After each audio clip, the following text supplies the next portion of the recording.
तहरीक तालिबान पाकिस्तान ने एक नया बयान बल्कि एक नई धमकी जारी की है, जिसको पढ़ने के बाद ये मानना पड़ता है कि टीटीपी को पाकिस्तान के सियासी और समाजी तजादात को इस्तेमाल करने में महारत हासिल है। इस ख़त में ये जो बयान जारी किया गया है, इसमें बाकायदा पाकिस्तान पीपल्स पार्टी और पाकिस्तान मुस्लिम लीग नून को धमकी दी गई है। ये कहा गया है कि उनके खिलाफ ठोस इक़दाम उठाने पर गौर कर रही है टीटीपी।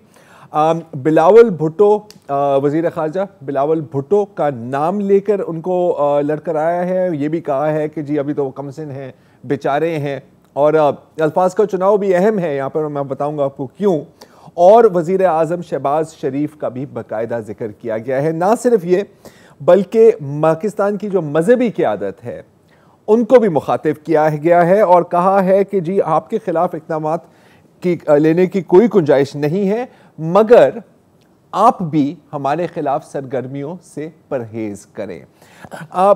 पाकिस्तान पीपल्स पार्टी और पाकिस्तान मुस्लिम लीग नून को मुसल्लत करदा टोला करार दिया गया है। और अगर आपको लग रहा है कि यार ये शायद थोड़ी सी सुनी सुनाई बातें हैं, इम्पोज्ड गवर्नमेंट, इम्पोर्टेड गवर्नमेंट, क्योंकि इसमें अमेरिका का भी जिक्र है कि वो अमेरिका की गोद में बैठे हुए हैं, इसलिए हम उनके खिलाफ कार्रवाई कर रहे हैं, तो ये जो चुनाव है ये डिलिबरेट है, ये जानबूझ कर किया गया है। क्योंकि जैसे मैंने कहा, टीटीपी का हमेशा एक बहुत बड़ा मकसद रहा है कि पाकिस्तान की अवाम, पाकिस्तान की सियासी क़यादत को तकसीम किया जाए, और ये जो तकसीम करने के बाद फिर वो फ़ायदा उठाते हैं, और माजी में भी हमने ये देखा है।